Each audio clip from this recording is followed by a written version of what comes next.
निर्गमन अध्याय 33। आइए हम निर्गमन 33 अध्याय निकालें, जिससे कि हम परमेश्वर के वचन का अपना अध्ययन जारी रखें। फिर यहोवा ने मूसा से कहा, तो उन लोगों को जिन्होंने मिस्र देश से छुड़ा लाया है संग लेकर जा, जिसके विषय मैंने इब्राहिम, इसहाक और याकूब से शपथ खाकर कहा था कि मैं उसे तुम्हारे वंश को दूंगा। निर्गमन 33 का 1। यहां मूसा और यहोवा में वाद विवाद चल रहा था कि वो प्रजा वास्तव में किसके लोग थे। उन दोनों में से कोई भी उन्हें अपनाने को तैयार नहीं था। पिछले अध्याय में सीनाई पर्वत पर परमेश्वर ने मूसा से कहा था, तेरी प्रजा के लोग जिन्हें तू मिस्र देश से निकाल ले आया है। निर्गमन 32 का 7। तब पद 11 में मूसा ने परमेश्वर से कहा, हे यहोवा, तेरा कोप अपनी प्रजा पर क्यों भड़का है, जिससे तू बड़े सामर्थ और बलवंत हाथ के द्वारा मिस्र देश से निकाल लाया है।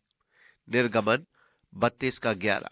इस पद में परमेश्वर और मूसा दोनों ही उन्हें अपनाने की इच्छा नहीं दिखा रहे हैं। इसमें कोई आश्चर्य नहीं, क्योंकि उन्होंने परमेश्वर की व्यवस्था और परमेश्वर के मार्गों को त्याग दिया। उन्होंने सोने का एक बछड़ा बनाया और वे उसकी उपासना कर रहे थे। वे परमेश्वर के आदेशों का उल्लंघन कर रहे थे। अतः परमेश्वर लगभग त्याग चुका था। उसने कहा, तेरी प्रजा के लोग। मूसा ने भी उन्हें अस्वीकार करते हुए परमेश्वर से कहा, हे यहोवा, तेरा कोप अपनी प्रजा पर क्यों भड़का है। इस प्रकार हम देखते हैं कि अध्याय 33 में भी ये वाद विवाद चल रहा है। यहोवा ने मूसा से कहा, तो उन लोगों को जिन्हें मिस्र देश से छुड़ा लाया है संग लेकर उस देश को जा। अतः इस स्थान पर परमेश्वर पुनः उन्हें मूसा के हवाले करता है, जिसके विषय मैंने इब्राहिम, इसहाक और याकूब से शपथ खाकर कहा था कि मैं उसे तुम्हारे वंश को दूंगा। और मैं तेरे आगे आगे एक दूत को भेजूंगा और कनानी, एमोरी, हिती, पेरिजी, हिबी और यबूसी लोगों को बरबस निकाल दूंगा।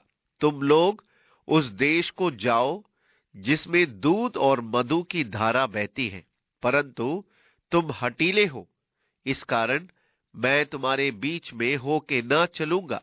ऐसा न हो कि मैं मार्ग में तुम्हारा अंत कर डालूं। निर्गमन 33 दूसरा और तीसरा पद। परमेश्वर ने कहा, मैं तेरे आगे आगे एक दूत को भेजूंगा, अर्थात मैं तुम लोगों के मध्य नहीं चलूंगा, तू उन्हें ले और जा। सत्य तो यह है कि लोग परमेश्वर को गलत समझ बैठते हैं।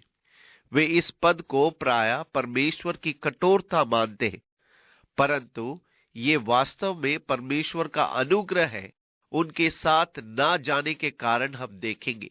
परंतु तुम हठीले हो, इस कारण मैं तुम्हारे बीच में होके ना चलूंगा। ऐसा न हो कि मैं मार्ग में तुम्हारा अंत कर डालूं। निर्गमन 33 दूसरा और तीसरा पद। दूसरे शब्दों में, इस सच्चाई के कारण कि वे हठीले, अत्यंत विद्रोही और पाप करने को उतवाले रहते हैं, परमेश्वर ने कहा, मैं तुम्हारे बीच में होके न चलूंगा। कहीं ऐसा न हो कि परमेश्वर की अत्यंत पवित्रता के कारण वे अपनी पाप पूर्णता में भस्म न हो जाएं। इस प्रकार ये परमेश्वर के न्याय का दंड पड़ने के बजाय उसकी करुणा, अनुग्रह की बात है, कहीं वे नाश न किए जाएं। ये बुरा समाचार सुनकर वे लोग विलाप करने लगे और कई अपने गहने पहने हुए न रहा, क्योंकि यहोवा ने मूसा से कह दिया था कि इस्राएलियों को मेरा ये वचन सुना कि तुम लोग तो हठीले हो। जो मैं पल भर के लिए तुम्हारे बीच होकर चलूं तो तुम्हारा अंत कर डालूंगा। इसलिए अब अपने अपने गहने अपने अंगों से उतार दो कि मैं जानूं कि तुम्हारे साथ क्या करना चाहिए। तब इस्राएली होरेब पर्वत से लेकर आगे को अपने गहने उतारे रहे। मूसा तंबू को छावनी से बाहर वरन दूर खड़ा कराया था। निर्गमन 33 4 से 7 पद। पद 7 का ये मिलाप वाला तंबू वो मंडप नहीं था जिसका नक्शा परमेश्वर ने मूसा को दिया था, इसलिए मूसा उसे मिलाप वाला तंबू कहता है। ये वो स्थान था जहां मूसा परमेश्वर से बात करने के लिए जाता था और लोग अपने अपने डेरे के द्वार पर खड़े होकर दंडवत करते थे और उसको मिलाप वाला तंबू कहता था। और जो कोई यहोवा को ढूंढता वो उन मिलाप वाले तंबू के पास जो छावनी के बाहर था निकल जाता था। निर्गमन 33 का 7। इस प्रकार उन्होंने मिलाप वाला तंबू लिया, वो स्थान जहां लोग परमेश्वर से भेंट करने को जाते थे। अब इससे पहले ये तंबू सभी गोत्रों के बीच में लगाया जाता था, जहां सब गोत्र क्रम से उसके चारों ओर बसते थे। अब मूसा ने उस मिलाप वाले तंबू को उनके बीच में से उखड़वा दिया था और छावनी या बाहर दूर स्थान पर खड़ा करवाया था। अर्थ यह है कि अब परमेश्वर से भेंट करने के लिए उन्हें छावनी से बाहर निकलकर दूर जाना पड़ता था। यहां इसमें एक आत्मिक परिणाम है।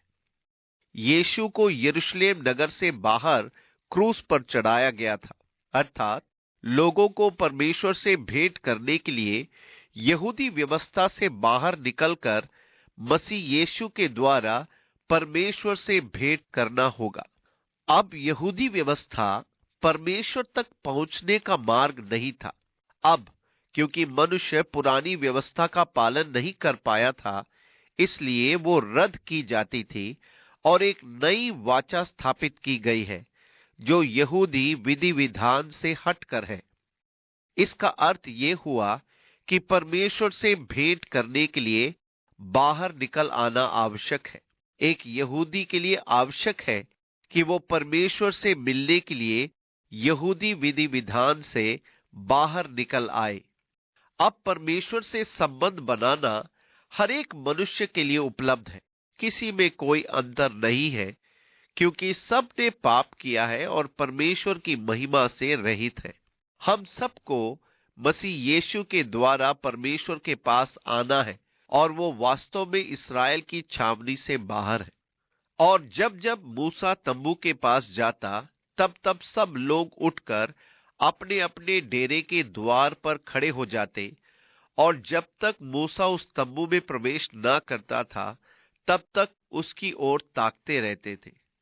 और जब मूसा उस तंबू में प्रवेश करता था, तब बादल का खंबा उतर के तंबू के द्वार पर ठहर जाता था और यहोवा मूसा से बातें करने लगता था। और सब लोग जब बादल के खंबे को तंबू के द्वार पर ठहरा देखते थे, तब उठकर अपने अपने डेरे के द्वार पर से दंडवत करते थे और यहोवा मूसा से इस प्रकार आमने सामने बातें करता था जिस प्रकार कोई अपने भाई से बातें करे। और मूसा तो छावनी में फिर आता था, पर यहोशू नाम एक जवान जो नून का पुत्र और मूसा का टहलुआ था, वो तंबू में से ना निकलता था। निर्गमन 33 8 से 11 पद। इस प्रकार मूसा ने तंबू को छावनी के बाहर खड़ा कराया। परमेश्वर ने कहा, मैं तुम्हारे मध्य में निवास न करूंगा कि कहीं तुम्हें भस्म न कर डालूं। इसलिए उसने मिलाप वाले तंबू को छावनी के बाहर खड़ा किया। मूसा छावनी के बाहर गया और तंबू में प्रवेश किया।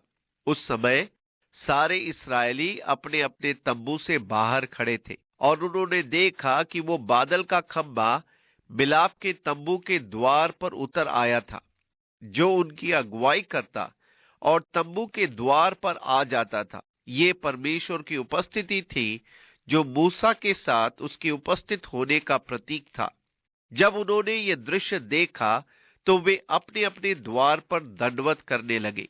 निश्चय ही मूसा तंबू में जाकर लोगों के लिए एक बार फिर मध्यस्थता कर रहा है। मूसा ने यहोवा से कहा, सुन, तू मुझसे कहता है। निर्गमन 33 का 12। वे दोनों किसी बात का निपटारा कर रहे थे। वो यहोवा से आमने सामने बातें करता था। हम इसे आगे ना निकल जाए, क्योंकि थोड़ा ही आगे चलकर हम पढ़ते हैं कि मूसा ने कहा, मुझे अपना तेज दिखा दे। निर्गमन 33 का 18। और उसने कहा, मैं तेरे सामने होकर चलते हुए तुझे अपनी सारी भलाई दिखाऊंगा और तेरे सन्मुख यहोवा नाम का प्रचार करूंगा, और जिस पर अनुग्रह करूंगा और जिस पर दया करना चाहूं उसी पर दया करूंगा। फिर उसने कहा, तू मेरे मुख का दर्शन नहीं कर सकता, क्योंकि मनुष्य मेरे मुख का दर्शन करके जीवित नहीं रह सकता। निर्गमन 33, 19 और 20 पद। जब मूसा ने परमेश्वर से आमने सामने बात की, इसका अर्थ ये नहीं कि बात करते समय वो परमेश्वर के मुख को निहार रहा था। कहने का अर्थ है, मूसा और परमेश्वर के बीच स्पष्ट बातचीत होती थी। ये एक परस्पर वार्तालाप था। कहने का अर्थ यह है कि परमेश्वर कहता था और मूसा सुनता था, तथा मूसा कहता था और परमेश्वर सुनता था और उसका उत्तर देता था। इससे हम साहित्यिक भाषा में कथोपकथन कहते हैं। इसका अर्थ ये नहीं कि उसने परमेश्वर के मुख मंडल को देखा। नया नियम में यीशु ने कहा, परमेश्वर को किसी ने कभी नहीं देखा। एक लौता पुत्र जो पिता की गोद में है, उसी ने उसे प्रकट किया। यूहन्ना 1 का 18। अतः पवित्र शास्त्र को देखते हुए हमें ये तथ्य समझ में आ जाता है कि मूसा ने परमेश्वर के मुखमंडल को नहीं देखा था, क्योंकि इसी अध्याय में लिखा है, मनुष्य मेरे मुख का दर्शन करके जीवित नहीं रह सकता। पद 20। ये बड़ी रोचक बात है कि जब जब भी मनुष्यों ने परमेश्वर का दर्शन देखा, तब तब परमेश्वर का तेज उन्हें सूर्य देखने का सा लगा। अतः परमेश्वर की इस बेजोड़ महिमा को देखने में उसकी कोई उपमा नहीं दी जा सकती थी कि उसका प्रकाश वैसा था। वे केवल महिमा के तेज को देख पाते थे, उसका रूप नहीं। मूसा का संपर्क परमेश्वर से ऐसा था कि वह उससे वार्तालाप करता था। इस बात को पढ़कर मुझे ईर्ष्या होती है। मैं भी अभिलाषा रखता हूं कि मेरा संपर्क भी परमेश्वर से ऐसा ही स्पष्ट हो। दूसरे शब्दों में, वो मुझसे स्पष्ट संपर्क कर पाए। मेरे विचार में उसके साथ मेरा संपर्क काफी स्पष्ट है, परंतु अधिकांश समय उसकी वाणी सुनने में मुझे कठिनाई होती है। कभी तो मुझे ऐसा प्रतीत होता है कि परमेश्वर ने मुझसे बात की, परंतु कभी ऐसा प्रतीत होता है कि उसने कुछ नहीं कहा। ऐसा तो नहीं कि ये मेरे मन की उपज है या मेरा विचार मात्र है। अब आप सोचने लगते हैं, आपको ये कैसे ज्ञात होगा? बड़ी कष्टदायक प्रक्रिया होती है। यहां ऐसे समय भी आते हैं जब मैं संदेह करने लगता हूं, क्या परमेश्वर ही मुझसे बात कर रहा था? जब मुझे बोध होता कि वो परमेश्वर ही था, तब मैं पछताता कि मुझे उसकी वाणी सुननी थी। मैं सोचने लगता कि इस बात को किसी के साथ तो बांटता कि वे उस व्यक्ति को जान पाते जिससे मेरा साक्षात्कार हुआ था। अतः अनेक बार घटना हो जाने के बाद मुझे समझ में आता कि वो परमेश्वर ही था जो मुझसे बात कर रहा था। मुझे परमेश्वर की वाणी कानों में कभी सुनाई नहीं दी है, परंतु मुझे परमेश्वर द्वारा बात करने का अनुभव ऐसा निश्चित और सकारात्मक हुआ है कि मैं तुरंत जान गया कि यह परमेश्वर ही है। कोई संदेह नहीं, मुझे स्पष्ट बोध था। इसमें कोई शक नहीं था, परंतु अनेक बार इसमें संदेह होता है। इस प्रक्रिया में विचित्र अनुभव होते हैं जिसको मैं बता नहीं सकता। ऐसे विचार जिसका उद्गम मैं स्वयं नहीं जानता। एक बार मैं फुटबॉल का खेल देख रहा था कि अकस्मात ही अपने मित्र से कह उठा, देखो, अब एंथनी डेविस लेफ्ट से गोल मारेगा। मेरी आवाज बहुत दूर तक जाती है। मेरी पत्नी भी मुझे धीरे बोलने को कहती है। ऐसा ही हुआ और एंथनी ने गोल मारा। दर्शक मेरी ओर मुड़कर कहने लगे, आगे क्या होगा, कुछ कहो। पता नहीं। मेरे मस्तिष्क में एक दृश्य उभरा और मैंने कह दिया, ये कैसा हुआ कि वो पूरा हो गया? मैं नहीं जानता। क्या ये एक संयोग मात्र था? हो सकता है, क्योंकि परमेश्वर का किसी खेल से क्या संबंध? ऐसी शक्ति हो तो आप रेस कोर्स में भी जा सकते हैं। मैं सलाह नहीं दे रहा हूं। आप संभवतः सब कुछ खो दें क्योंकि पता चले कि वो परमेश्वर का कहा नहीं था। ये सच है कि परमेश्वर मनुष्यों से बातें करता था। पूर्व युग में परमेश्वर ने बाप दादों से थोड़ा थोड़ा करके और भांति भांति से भविष्यत वक्ताओं के द्वारा बातें करके, इब्रानियों 1:1। परमेश्वर ने नाना प्रकार और अनेक रूप में हमारे पूर्वजों से बातें की है। ये सदा ही उत्तेजनात्मक होता है जब हमें ये बोध होता है कि परमेश्वर ने मनुष्य से बात की है, वो हमसे बात करता है। ये बड़ा ही उत्तेजनात्मक घटना होती है। परमेश्वर हम में मसीह यीशु में होकर बात करता है। परमेश्वर का सबसे स्पष्ट प्रकाशन जो हमें प्राप्त होता है वो मसीह यीशु के द्वारा ही है। उसने अपने प्रिय पुत्र में होकर हमसे बात की है। यही कारण है कि मेरे विचार में परमेश्वर द्वारा किसी स्वर्गदूत के माध्यम से बात करने का महत्व या अर्थ नहीं है, क्योंकि उसने अपने प्रिय पुत्र के माध्यम से हमसे बात की है। ये एक बड़ी रोचक बात है कि मसीह के पुनरुत्थान के बाद मैं धर्मशास्त्र में कहीं नहीं पढ़ता कि किसी स्वर्गदूत का दर्शन किसी मनुष्य को प्राप्त हुआ हो। दर्शन हमें यीशु द्वारा ही प्रदान किया गया है।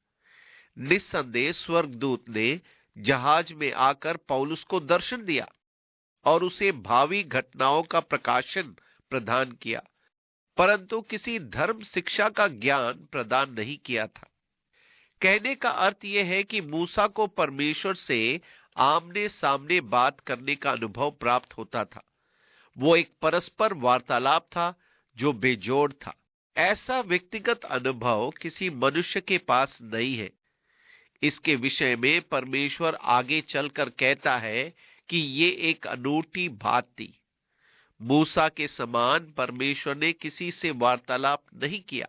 मूसा ने यहोवा से कहा, सुन, तू मुझसे कहता है कि इन लोगों को ले चल, परंतु ये नहीं बताया कि तू मेरे संग किसको भेजेगा। तो भी तूने कहा है कि तेरा नाम मेरे चित्त में बसा है और मेरे अनुग्रह की दृष्टि है। निर्गमन 33:12। मूसा ने परमेश्वर से कहा था कि तू मेरे साथ स्वर्गदूत को भेजेगा, परंतु तूने मुझसे उसका परिचय तक नहीं कराया। मैं तो उसे जानता भी नहीं हूं। तू तो कहता है कि तू मुझे नाम से जानता है। तू कहता है कि मैंने तेरे दृष्टि में अनुग्रह दान पाया है, और ऐसे संबंधों के उपरांत तू मुझे स्वर्गदूत दे रहा है कि अगुवाई करे। नहीं, मुझे स्वर्गदूत नहीं चाहिए, क्योंकि सर्वोच्च से कम द्वारा संतुष्ट हो, क्योंकि परमेश्वर से कम किसी से संतुष्टि पाए। तू कहता है कि तू मुझे नाम से जानता है। तू कहता है कि मैंने तेरे दृष्टि में अनुग्रह पाया है, तो स्वर्गदूत को मत भेज। और अब यदि मुझ पर तेरे अनुग्रह की दृष्टि हो तो मुझे अपनी गति समझा दे, जिससे जब मैं तेरे ज्ञान पाऊं तब तेरे अनुग्रह की दृष्टि मुझ पर बनी रहे। फिर इसकी भी सुधि कर कि ये जाति तेरी प्रजा है। यहोवा ने कहा, मैं आप चलूंगा और तुझे विश्राम दूंगा। निर्गमन 33:13-14 पद। इसी प्रतिज्ञा की तो मूसा को प्रतीक्षा थी, परमेश्वर की उपस्थिति, क्योंकि वो परमेश्वर की आवश्यकता को समझता था। वो जानता था कि परमेश्वर क्या कर सकता है। उसे विश्वास नहीं था कि स्वर्गदूत क्या करेगा। परमेश्वर के सामर्थ का अनुभव प्राप्त करने के बाद वो उसके स्थान पर अन्य कुछ नहीं चाहता था। उसने उससे कहा, यदि तू आप न चले तो हमें यहां से आगे न ले जा। निर्गमन 33:15। दूसरे शब्दों में, यदि तेरी उपस्थिति हमारे साथ नहीं चलेगी तो प्रभु मैं आगे बढ़ना नहीं चाहता। संभवतः ये सबसे बड़ा बुद्धिमानी का चुनाव था जो मूसा कर सकता था। वो वही रुका रहे जब तक कि परमेश्वर की उपस्थिति उसके साथ न जाए। हम परमेश्वर की उपस्थिति के अभाव में कुछ भी करने को तैयार हो जाते हैं। आप अपने आप किसी कार्य को करते हैं तो वो आपकी मूर्खता है। हम जहां भी हो, हमें परमेश्वर की उपस्थिति की आवश्यकता है। यदि तेरी उपस्थिति साथ न जाए तो मुझे प्रभु यहां से मत भेज। ये कैसा जाना जाए कि तेरा अनुग्रह की दृष्टि मुझ पर है और अपनी प्रजा पर है? क्या इससे नहीं कि तू हमारे संग संग चले? हम किस प्रकार सिद्ध करें कि हमने अनुग्रह पाया है? वास्तव में तो परमेश्वर की उपस्थिति में, जिससे मैं और तेरी प्रजा के लोग पृथ्वी भर के सब लोगों से अलग ठहरे। यहोवा ने मूसा से कहा, मैं ये काम भी जिसकी चर्चा तूने की है करूंगा, क्योंकि मेरे अनुग्रह की दृष्टि तुझ पर है और तेरे नाम मेरे चित्त में बसा है। उसने कहा, मुझे अपना तेज दिखा दे। उसने कहा, मैं तेरे सन्मुख होकर चलते हुए तुझे अपनी सारी भलाई दिखाऊंगा और तेरे सन्मुख यहोवा नाम का प्रचार करूंगा, और जिस पर अनुग्रह करूंगा और जिस पर दया करना चाहूं उसी पर दया करूंगा। फिर उसने कहा, तू मेरे मुख का दर्शन नहीं कर सकता, क्योंकि मनुष्य मेरे मुख का दर्शन करके जीवित नहीं रह सकता। निर्गमन 33:16-20 पद। अतः मूसा ने अपनी प्रार्थना रखी, मुझे अपना तेज दिखा। काश कि ये हमारे हृदयों की भी प्रार्थना बन जाए। हे परमेश्वर, मुझे अपना तेज दिखा, जिससे कि हम परमेश्वर की महिमा की झलक पा सके। हम पृथ्वी पर की बातों पर बहुत मन लगाते हैं। हम मनुष्य की बातों में बुरी तरह फंस जाते हैं, अर्थात मनुष्य निर्मित बातें और काम में लगे रहते हैं। काश हम परमेश्वर की महिमा निहारे। हे यहोवा, मुझे अपना तेज दिखा। पौलुस ने परमेश्वर के तेज की झलक देखी थी। परमेश्वर के निवास करने के स्थान का तेज ठीक उसी प्रकार जिस प्रकार यूहन्ना ने देखा था। इस तेज को देखने से पौलुस के जीवन में गंभीर परिवर्तन आ गया था। इसने उसे पूर्णतया बदल दिया था। इसने उसमें उस समय से पृथ्वी की बातों के प्रति वैराग उत्पन्न कर दिया था। आप ऐसे अनर्थ से कैसे प्रसन्न हो सकते हैं, जबकि परमेश्वर ने आपके लिए एक महिमामय स्थान तैयार किया हुआ है? प्रभु, मुझे तेरा तेज देखने दे। मैं आपसे हर दो के लिए प्रार्थना करता हूं कि परमेश्वर किसी भी प्रकार आपको अपना तेज निहारने दे, जिससे कि आप में संसार के प्रति वैराग उत्पन्न हो जाए और मैं अपने पुरानी दिनाचार्य में न रह जाऊं। मैं अपने पुराने संसार से प्रसन्न न रहूं। मुझ में एक लालसा उत्पन्न हो जाए कि उस महिमा में और परमेश्वर की उपस्थिति में प्रवेश करूं। हे प्रभु, मुझे अपना तेज दिखा। अपनी प्रजा पर अपनी महिमा प्रकट कर। बड़ी रोचक प्रार्थना है ये। मुझे अचंभा होता है कि आज मनुष्य ये प्रार्थना नहीं करता है। हम परमेश्वर की महिमा को निहारने की अभिलाषा क्यों नहीं रखते? प्रभु, हमें अपना तेज दिखा। परमेश्वर ने मूसा से प्रतिज्ञा की कि वो पहले उसकी भलाई उसके सामने से निकलने देगा और तब वो अपना नाम उच्चारित करेगा। परमेश्वर अपना नाम मूसा पर ही प्रकट करने वाला था। ये नाम यहूदियों के लिए महान श्रद्धा से माना जाता था। इतनी अधिक श्रद्धा कि वे उच्चारित करने का साहस भी नहीं करते थे। अतः परमेश्वर का नाम अनुच्चारित बना रहा है। जब लिपिक लिखते समय परमेश्वर के नाम पर आते थे, तब वे केवल व्यंजन लिखते थे। या वाह, बिना स्वर के व्यंजनों का उच्चारण स्पष्ट नहीं वरन असंभव हो जाता है। इसी कारण हम नहीं जानते कि परमेश्वर का नाम यहोवा है या यहोवा। हम केवल कल्पना कर सकते हैं। यहूदी परमेश्वर का नाम का उच्चारण नहीं करते थे। परमेश्वर ने उससे कहा, मैं अपने नाम का उच्चारण तेरे सामने करूंगा। लिपिक जब यहोवा का नाम लिखते थे, तब वे स्नान करके नए कपड़े पहनकर अपनी कलम को अच्छे से धोकर नई स्याही में डुबाकर तब यावा लिखते थे। अब आप कल्पना कीजिए कि जहां परमेश्वर का नाम अनेक बार आया हो, वहां उन्हें कितनी बार स्नान करना होता होगा। वे परमेश्वर के नाम के प्रति ऐसी श्रद्धा रखते थे। उनके विचार में परमेश्वर का नाम भी ऐसा पवित्र था कि मनुष्य के होठों पर नहीं आना चाहिए, उसका उच्चारण मनुष्य कभी ना करे। इसी प्रकार पढ़ते समय यदि वे परमेश्वर के नाम पर आते थे, उस समय वे अपना सिर झुकाकर फुसफुसाते थे, क्योंकि उस नाम को वे जोर से नहीं बोलते थे। वे उस नाम को महान श्रद्धा अर्पित करते थे। ऐसी कोई संभव बात नहीं थी जिसका वे परमेश्वर के नाम से अधिक सम्मान करते थे। तथापि परमेश्वर ने कहा, मैं अपने वचन को अपने नाम से अधिक प्रतिष्ठित करूंगा। मैं इसके साथ छेड़छाड़ की बात समझ नहीं सकता। मैं आप में से अनेक ऐसे लोगों को जानता हूं जो लिविंग बाइबल संस्करण से लगाव रखते हैं और उसके अनुवाद को पसंद करते हैं, परंतु मेरी समझ में वहां जकरिया के एक भाग का अनुवाद अत्यधिक निंदापूर्ण है। अध्याय 14 जहां लिखा है, तेरे हाथ के घावों का अर्थ क्या है?